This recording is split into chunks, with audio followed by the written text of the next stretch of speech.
All right, what's up, Lily Apples? It's your girl Hannah here on this third Wednesday of September. I am so stoked to be here with you again. And just so you know, if you haven't yet, go back and listen to our other two episodes of the month of September. Our theme is all things fall and seasonal support. So the first week, obviously, I kind of shared some of my favorite Oleg recipes with you for fall. Last week, you heard from the infamous Ernie Yarbrough and Chase Harrison. And this week, maybe my favorite week yet of the Ole App podcast, we have an amazing person on the Ole App podcast with me today, Bethany Shipley. I'm sure you've heard of her, the youngest young living diamond in history. Also a wife of four, friend. She's the wife of my friend Eli, who has come down here to do some CrossFit comps. And she is amazing. She has her own podcast, the Bethany Shipley Show. And also you can check her out, BethanyShipley.com. She has a lot to offer. She's very involved in the Young Living community. So Bethany, thank you so much for joining us today. Hannah, thank you so much for having me. And I'll tell you, like Eli has come down, I don't know what, 4 years in a row or 3 years in a row or something to do a CrossFit competition. And every single time he talks about you, like, you've got to know Hannah, you've got to know Hannah. So when we finally met, I think it was that convention. Yeah. I was like, oh, nice to meet you. And then I realized who you were. I made the connection. I was like, Hannah, you are the Hannah that Eli talks about. So it was so fun to get to know you. And I told Eli, next time he goes down there to do a competition, I'm coming with him. We're leaving our children here and we're hanging out. But oh my gosh, it's such an honor to be here. And I just connect with the energy that you and your entire, I call it a team, even though it's not like you, Myra, Ernie, you have this kind of like team. Yeah. Like you have the vision, you have the mission of each other, and then you go get it done together. And what I love about the way you work is you guys, you can just tell, you know how to connect work with fun. And I think that in our generation, you know, this next phase of like, I'm just going to chill. I'm going to, you know, practice chill. And that's not bad at all. Yeah. There's nothing bad about learning to rest, but I admire how you guys have fun with work and weave that into your life. So it's an honor to be here for sure. Yeah, I appreciate it. My dad always told me when I was a kid that find a job that you don't have to take a vacation from. Like find a job that's not actually a job that you love doing. And so, you know, this is not necessarily, I've talked about the podcast, so this is not necessarily where I thought I'd be at 30. I figured by now I'd be, you know, in Charlotte or Chicago with ESPN radio, but, you know, the Lord had other plans and I am excited to kind of figure out what my next step is. You know, 30s are, I think when I was a kid, I thought 30s were old, but now that I'm here, I'm like I'm still young. I still have time to figure out what I'm supposed to do with my life. So, oh, totally. I'm super excited to be here with you, but I'm turning 30 in April. So I'm right there with you. No way. What's your birthday? April 1st. I'm April 10th. No way. Yeah, for sure. Awesome. You're April Fool's baby. I'm April Fool's baby. That's awesome. 9 days. Yeah. So you turned 30. So you're 29. So I'm 29 right now. Yeah. So we're a year and 9 days apart because I just turned 30 this April. That's awesome. That's so cool. Look at that. Yeah. April babies are the best. I've always said I agree. I think we have kind of this, I mean, I know when I was born, my dad was under a lot of pressure with his job. And there was this one specific week where I was absolutely not supposed to be born, like absolutely not, because he could not, like if he had to leave work, it would mean so many. And you know, I came that day. Yep. I came that day. My mom was like, you're kidding me. And to this day, I see that theme in myself. I'm like, if Eli has something important to do, I'm like, I think I need, like, I like accidentally create a need, you know, like, I don't know why I like disrupting people's plans, I guess, but maybe it's a deeply rooted issue I need to work on. Speaking of emotions. You're perfect timing. Just perfect timing. That's what it is. Exactly. I was like, speaking of emotions, we can talk about actually what we came here to talk about today. Yeah, seriously. I think what you want to talk about, like when I obviously reached out and said, hey, would you join? And you're like, hey, I would love to talk about this. I was like, perfect. Because like this topic, I feel like there's two parts to it, right? You have a group of people who don't like to talk about it because they don't know how to talk about it. Right. And then I feel like you have another group of people who kind of abuse the term. Like, you know, I have gone through like seasons of legit anxiety and depression, right? Like, and it's not something I joke about, but when you have people like, oh, I'm so depressed, like to me, that's like a slap in the face to like people who legit have gone through that, because like when people use that term nonchalantly, it kind of weakens the meaning of the word, right? So Yeah. for me, this is something that I've struggled with myself. This is something that I think is so important. So when you said you want to talk about this, I was so pumped because it is a much needed area of conversation. And I think it's an area of conversation that has been often neglected, even in every community, but even within Young Living. I feel like we talk about oils and supplements and how amazing they are for us, like with immune support or physical support, right? It's very easy to say, hey, I need to support my immune system. I need to support my body as I do CrossFit.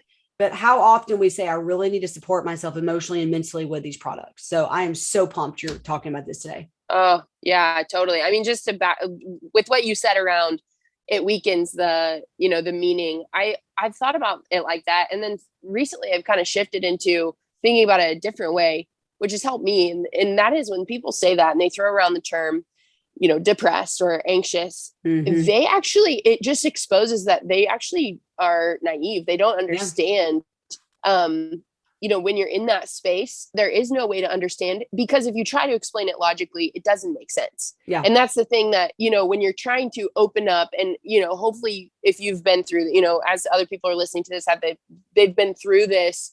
If you do speak, how you're feeling, like, it sounds kind of crazy and you sound melodramatic and you sound like and I remember telling Eli, the last time I dealt with this, I said, it almost feels like when I go outside, like the green isn't as green or like the blue isn't as blue, like literally my vision and how I see everything actually dulls. And I felt like I had never had the words to express that before, where I was like, everything in my life felt darker. And then you pair that with the responsibilities that you have and, work, or, for me being a mom, and the type of person you want to be, you have the vision and you've created mission statements around your identity and you have that clarity, but for whatever reason, there's that moment that you're up against.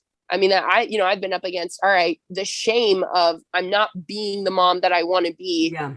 And also I know shame doesn't help anything. So I don't want to go down that path. Exactly. I just want to work to get healthy. And so, but I'll tell you, the last time I dealt with this, Hannah, for me, this journey, and I don't want to claim it. I don't want to say my depression or my anxiety. It's something that has floated through sometimes. And so the first time I felt a panic attack, I was 12 years old.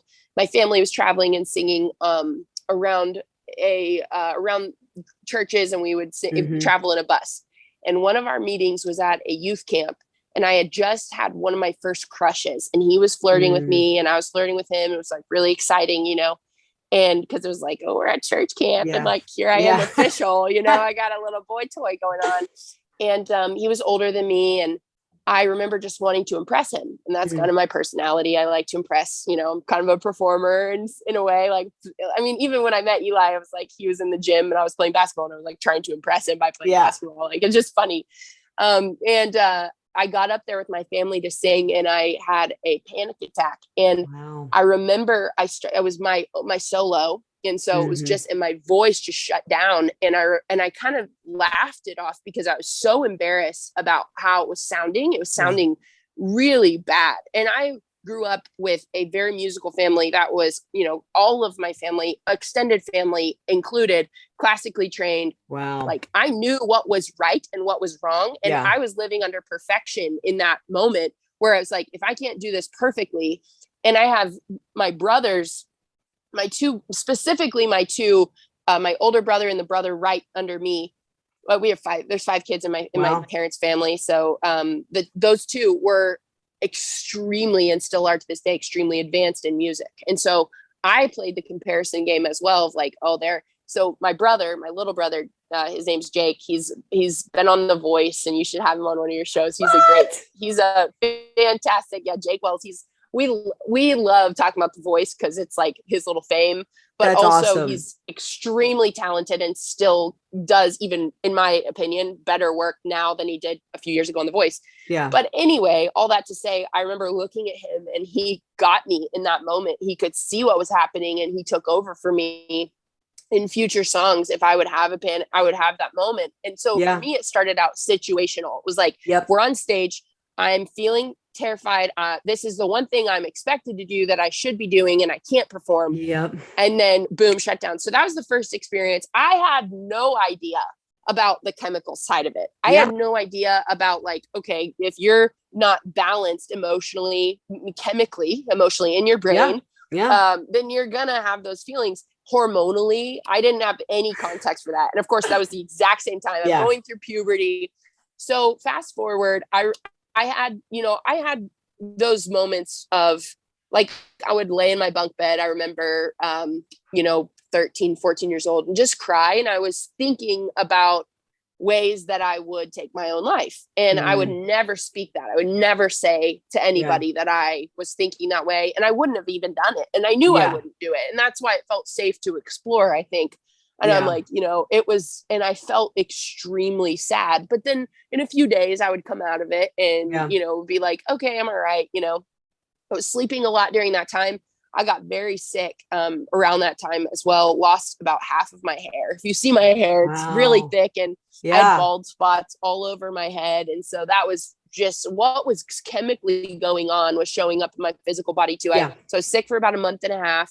And I basically slept the entire time.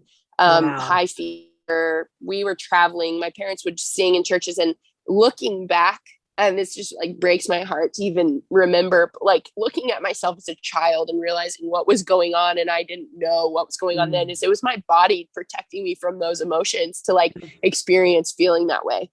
And I think this is why we can't compare like, oh, you're, so-and-so's depression to my depression or whatever. Like we can't compare that, because for someone to stand up on a stage and sing, for most people, it'd be no big deal. Or not most people, but for some people, for my brothers, no big deal. However, my younger brother, who couldn't read, who could slay a song, I mean, get up there and hit the notes that like professional artists struggle to hit, and nail it, and standing ovation. And that's, that was going on for him. Meanwhile, his eyesight was so bad, he couldn't even read.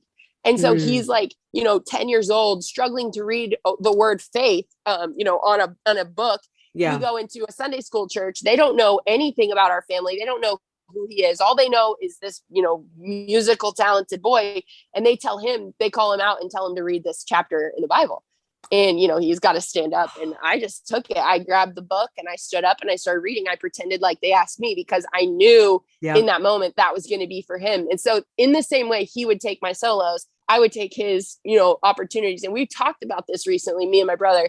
And he said, he's like, I so appreciate the relationship we have and how that, happened. But he's like, also remember, you could have taken something from me in that moment when you assumed responsibility for covering my inadequacies. He's like, you could have taken from me a moment where I realized like, hey, I'm not all that, or hey, whatever. And he said, just remember, it's not your responsibility to take other people's problems. And I was like bawling, because I was like, this is like a reoccurring theme in my life where I feel responsible for other people's issues. But it was, so anyway, all that to say, that was the first part. And then when I became a mom, definitely that first week of motherhood, it hit pretty hard, and hormones, and all that. You're raging. A shift.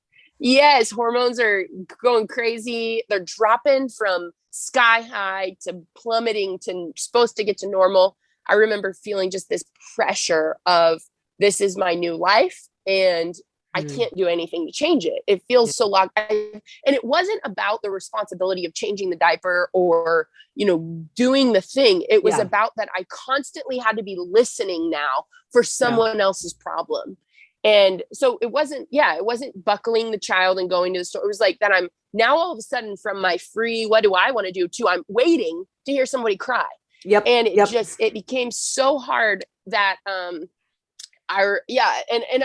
through the seasons of motherhood, ups and downs and figuring it out. But I would say that my last struggle with this, and I'm so grateful to get to share this. I really have not shared this many places. I did on my last podcast episode a little bit, but I kept hearing this song. You might know it, that we used to sing, and I was feeling so low. I was just struggling. I don't even know how to express it other than just like everything in my world was darker, and I didn't feel, when you feel the wind, sometimes it's like, oh my gosh, life is my oyster. And then other times it's like, does nothing.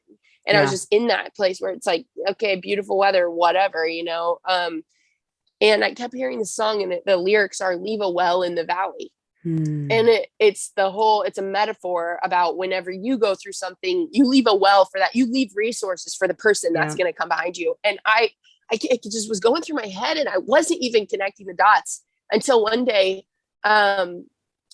so through this whole process, I've never been like, I'm gonna like commit that I'm this way. I'm not just gonna be this way. I know that there's a way for my body to be healthy, and this is not gonna be the way but I also, for the first time in the last bout I realized like I can actually connect that I'm supposed to be learning something right now because I'm not ready yet to serve the person. So I'm here for a purpose. I'm here for a reason. And that was the first time it ever clicked for me, because I've always thought in business terms, like find your niche, and they always say like, find the person that was like you 5 years ago. And I've always thought, okay, like, I don't know. It's always been kind of weak sauce, for sure. It's always been like, okay, if you have bad periods, like do this. And like oils definitely help with my periods, and they changed my life in that way. But it was never something that I felt as called to until I exited this season of, with a tool belt, with an arsenal and a framework and a infrastructure for what does that full wellness look like? What are the pieces? What are the elements? And I truly believe that I have gone through that to be able to put together I plan to produce a program. I'm in the process of writing it around this whole thing. It's nowhere near done, but it's like my brainchild right now, because we can use the oils to support that. We can use supplements to support that. But also, if you're having like unmet expectations around your home life, like that's going to also cause it, and that's absolutely. So, excuse me. So, anyway, all that to say that I feel like realizing the elements of balance. And I've always heard balance, and I've kind of, in a way, rolled my eyes a little bit, because I'm like, well, balance means like you're not working hard. Yep. And so the way that that's the performer in you. Yes, I know. And I'm like, I don't like balance. I like going all in. Yeah. And what I clicked with, I heard this quote, and I don't even know where I heard it, but it's changed my life. Life is like riding a bike.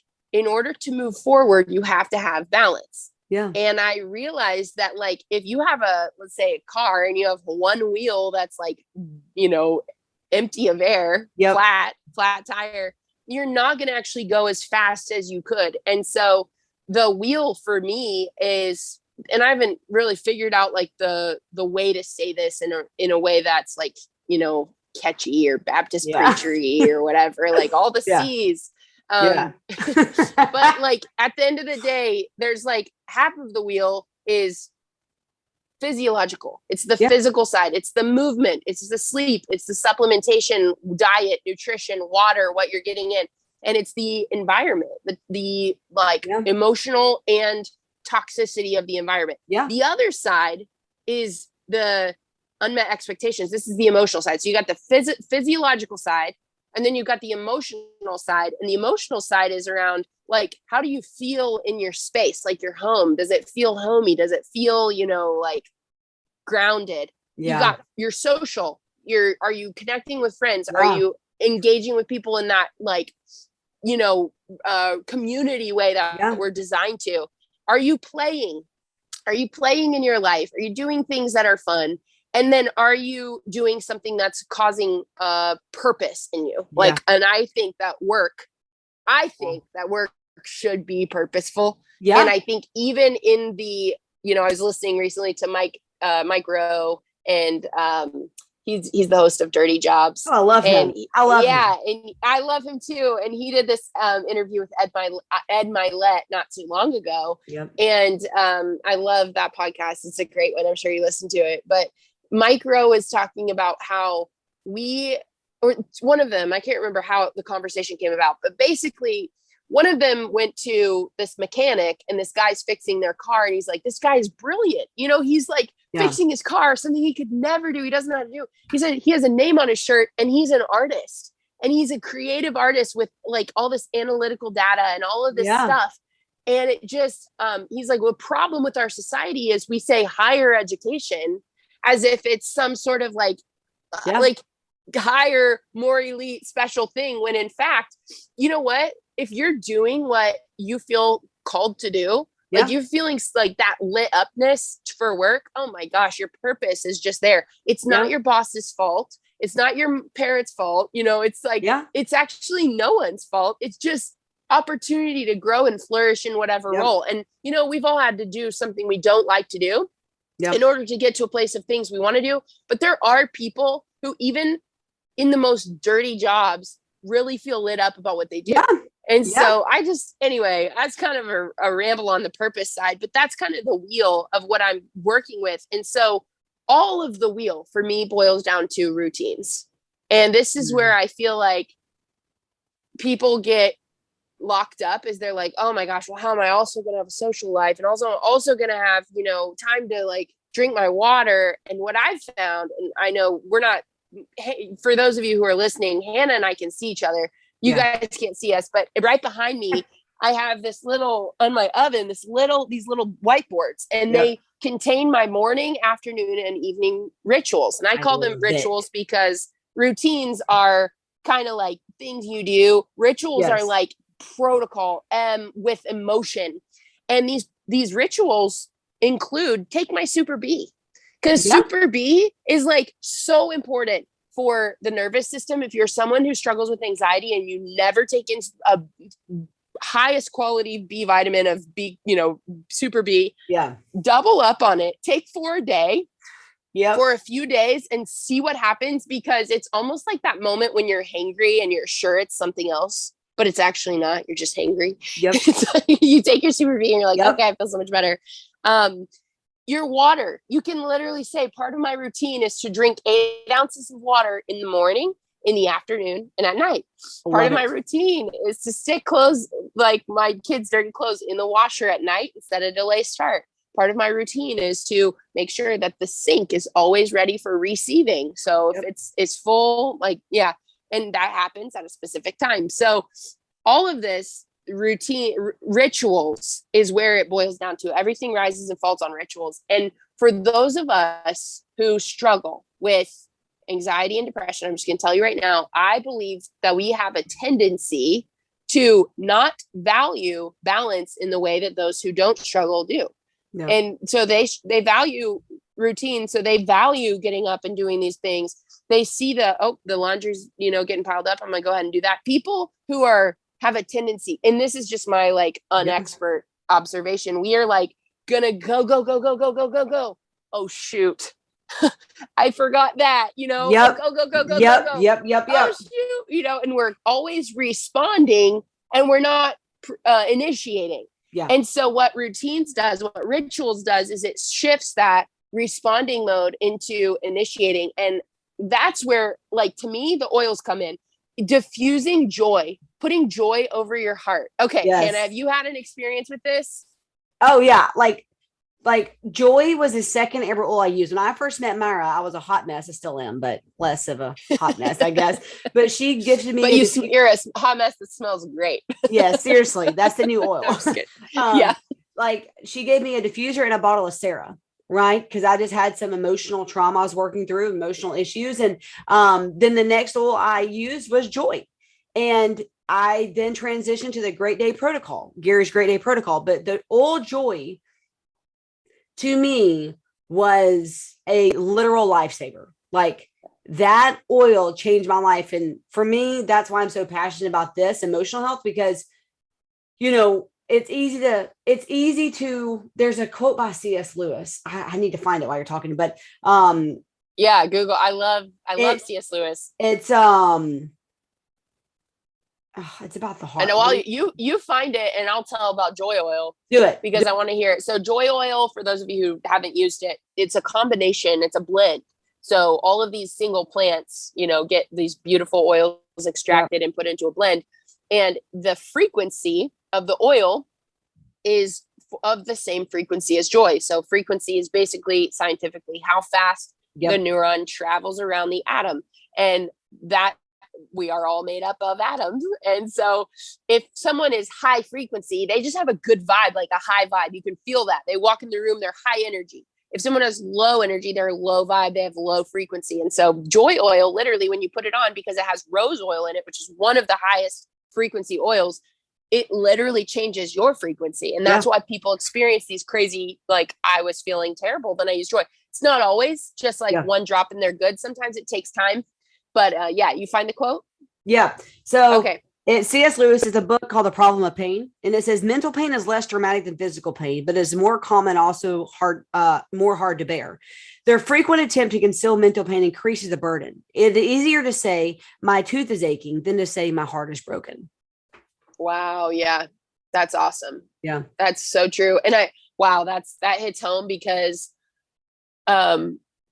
if you're going through a season like this where you're feeling really depressed, anxious, it is so important to talk about it. And at the same time, it's so vulnerable to talk about it because you're opening yourself up saying, I know this is irrational. I know this doesn't make sense, but I'm going to tell you how I'm feeling. And so for those of you who are listening, if you ever have someone say, I'm depressed, the worst thing you could do is to say, well, why? Because it's assuming that there's some reason, which actually isn't. There's no reason. Yeah. Oftentimes the situation has nothing to do with it. Yeah. Let me just tell you this right now. You're awesome. And I love the fact that, one thing that I think I appreciate about you so much is your authenticity and your vulnerability and your transparency, because what you see with you is what you get. And I think we need more people like that in the world because, they're just, when people are transparent, like, and this is how I've always viewed like my friends and how I want people to know me is to be like, listen, like, I want you to know that there's no two versions of me. Like what you see is what you get. And that I am always approachable and that I'm always someone that's available because we're all broken. We're all wounded. And, if we can learn to come together and be open with one another and be honest with one another, I feel like we'd be in a much better place because when you're hiding things you're struggling with, on one hand, you feel like you're protecting yourself, maybe protecting others, but it's not worth it. Like I'm telling you as someone who has had to say, listen, like I am not okay. Like even recently, like I said, I am in the transition of getting a house built and there's a lot of emotions. Like because I'm like you, like rituals, routine, whatever you want to call them. Like I have to have that. Like that is how I operate best. When I have a set, it doesn't have to be perfect every day. It doesn't have to be the exact same, but if I have a morning and afternoon, evening, consistent schedule, then I operate better. When you don't have a house you call your own, when you're living out of a car, basically, and have stuff at different people's houses, everything's out of chaos. Half of my stuff's in storage. I'm having to order extra oils and supplements to get me through this thing. It's just chaos. And so for me to be able to, have people I can come to and say, listen, like, you don't need to know the why. You're not the why. I don't really know what the why is, but this is where I'm at. And have people like, all right, dude, we got you. I love you. Let's just whatever I can do. Like, that's what I need, and I agree with you. When you say, why are you depressed? Like, I don't know. I don't even have the mental energy to figure out why. Only thing I can tell you is that this is where I'm at. So I get it. Yeah. That's I love that. I think it's so crazy too, how, so many people deal with this and you don't know. You go through this grocery store and you buy your groceries and you look at the cashier, you say, hi, how are you? And I think just having an awareness of, I don't even know the statistics, but I think it's pretty significant. I mean, I think it's like 10% of people, especially in the winter months. So pay attention in the winter months because of like you were talking about, the vitamin D deficiency and lack of sunlight. And I have a friend who works, she works a 9 to 5, but during the winter months, she drives she drives an hour to get to work every day. So she was leaving at 8 a.m. or 7:30 to get to her work on time. And then she was getting home at like 6:30 and she wasn't even seeing the sunlight other than in her car. Yeah. And she was like, I had to go to a tanning bed. I'm like, girl, seriously, like do what you need to do. And so, yeah, I mean, like, just being aware, even if this isn't something that, you deal with, like, for those of you listening, like, listen to people even farther than what they're saying. Listen to their eyes and listen to their energy, because they may just need someone to say, hey, you're awesome. You're doing a good job. Thank you for being alive. Thank you for taking on this thing called life. Like, thank you for being here, and, we're all in it together. Well, Bethany, you're amazing. I appreciate you. And once again, tell people where they can check you out, your website, your podcast. I just appreciate you.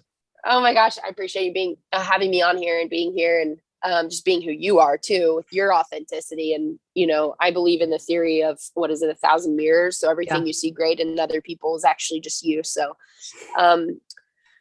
so on Instagram at Bethany J. Shipley. And that's where, trust me, you want to follow her. The fun happens. I love it. I've thought about doing TikTok. I've thought about doing all that. I have a TikTok, but I haven't like connected it or anything. So Instagram's the place. And then my website, if you have something that you want to grab, I have some freebies up there. I have some stuff for sale, just whatever. BethanyShipley.com. And then my podcast is available on, I don't even know where all it's available. I know it's on Spotify. Where is this podcast available? Well, we use a thing called Libsyn, but it's Stitcher, Google Play, Apple Podcasts, like all of them. So okay, perfect. Okay, yeah, I use Anchor. Yeah, it's probably the same. Yeah, okay. So I know I'm on Spotify, and I think I'm on the other ones too. You're on Apple Podcasts. I follow your podcast.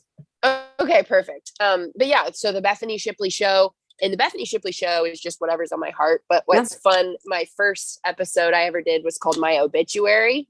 And that was like, if I had died right then, my entire life story up to then, it's pretty crazy. I would love that I did that for my kids' future. So anyway, all that to say, thanks for connecting with me however you want to. And I appreciate being on here today.